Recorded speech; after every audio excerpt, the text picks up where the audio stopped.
Hey guys, and welcome back. I am lucky to be back at the Woodlands, Colorado, styling yet another intimate wedding. This outdoor winter elopement featured a hot chocolate and cider bar, lots of pine, fairy lights, and the frosted acrylic signs we will be creating today. But before I get started, make sure to check out the full supplies list and the font subscription discount located down below in the video description. And of course, make sure to hit that subscribe button for more wedding DIYs. So these were originally designed in Cricut Design Space, as always using boxes to serve as my placeholders so I can easily design. I go ahead and add in the additional placeholders for the other signs needed so I can cut all of those at once, helping to save on vinyl and time. This welcome sign is sized 18 by 24 inches with 1/8 inch thick frosted acrylic to fit on the Woodlands whiskey barrels.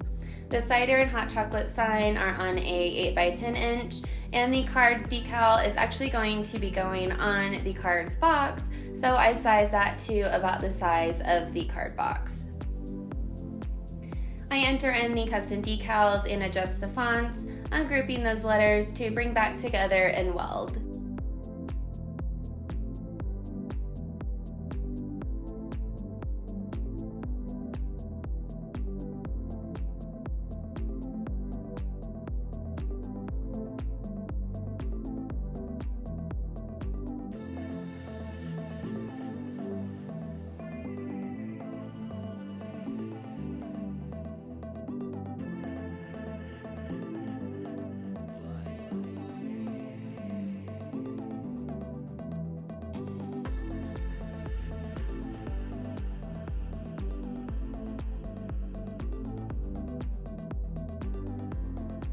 The mountains are part of a SVG set from Creative Fabrica, and I have a full tutorial to show how to upload those to your computer and onto Cricut Design Space, so I will link that down below if needed.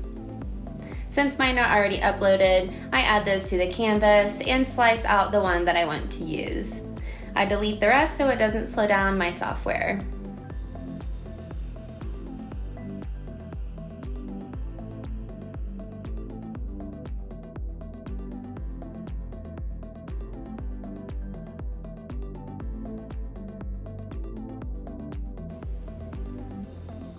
Once these were on the placeholder, I thought Jeff's name looked a little short, so I headed over to Creative Fabrica's Font Cloud to pull some special characters and spice up this design.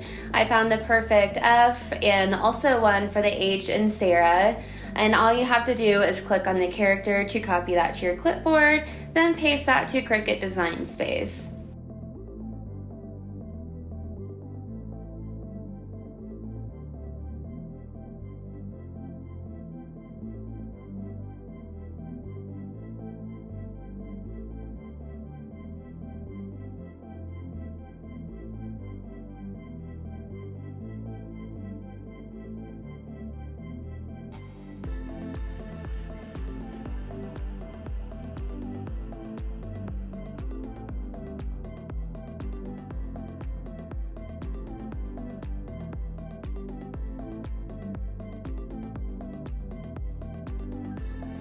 As long as you have the correct font selected, your special characters will reflect in Cricut Design Space.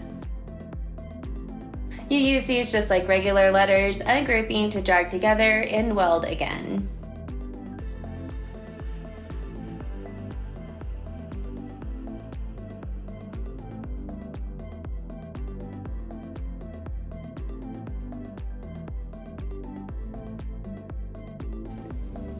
I ended up really liking the style better, so I deleted out the original design.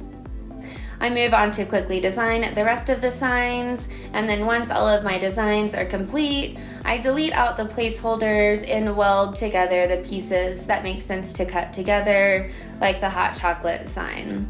I know some people do not attach or weld any of that together and would rather save on vinyl, but just to help get the spacing absolutely perfect, I like to attach that sign all together and make sure that that cuts so the spacing is going to be perfect. Now for the larger signs, since the welcome sign is larger than my 12 by 24 mat, I do have to cut that into sections. So I basically will be cutting each of the names and fitting whatever I can onto each of those mats to cut with. So I rearrange each of those mats before cutting to whatever makes the most sense and cut on the premium outdoor vinyl setting.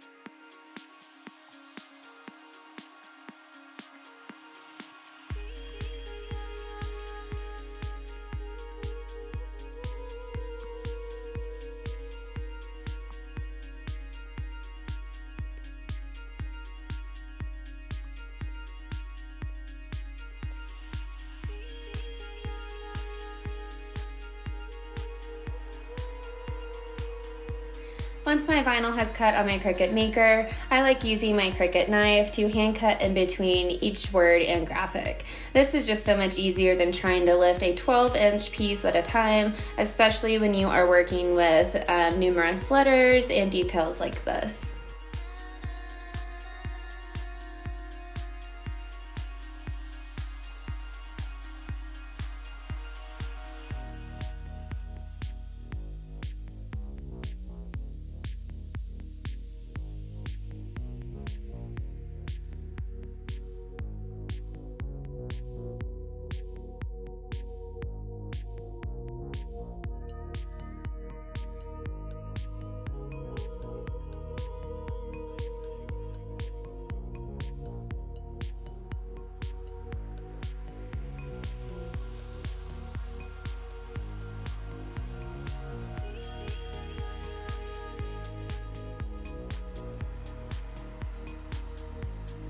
And to get the vinyl onto the acrylic sheet, I like using the hinging method, placing these piece by piece with the acrylic sheet on top of my large Cricut cutting mat to help easily align and arrange since I can see through this acrylic.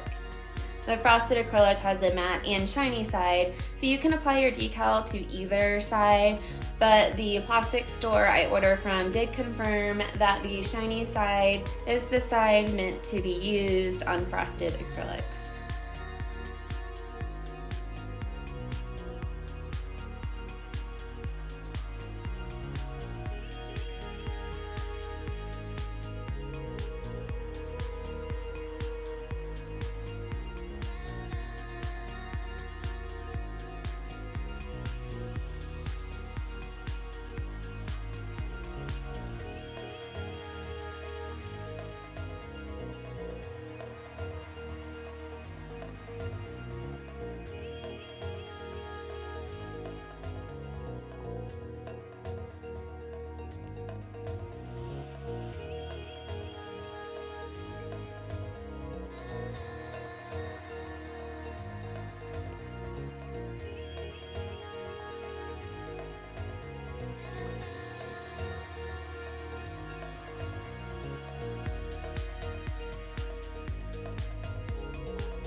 Though vinyl is outdoor vinyl and does not need to be sealed on an acrylic sign, this sign will also hold up awesome in inclement weather, just like a car decal would. Well, I really hope that this video helped in creating your own custom signs. Let me know what questions or comments that you have down below, and I will see you soon.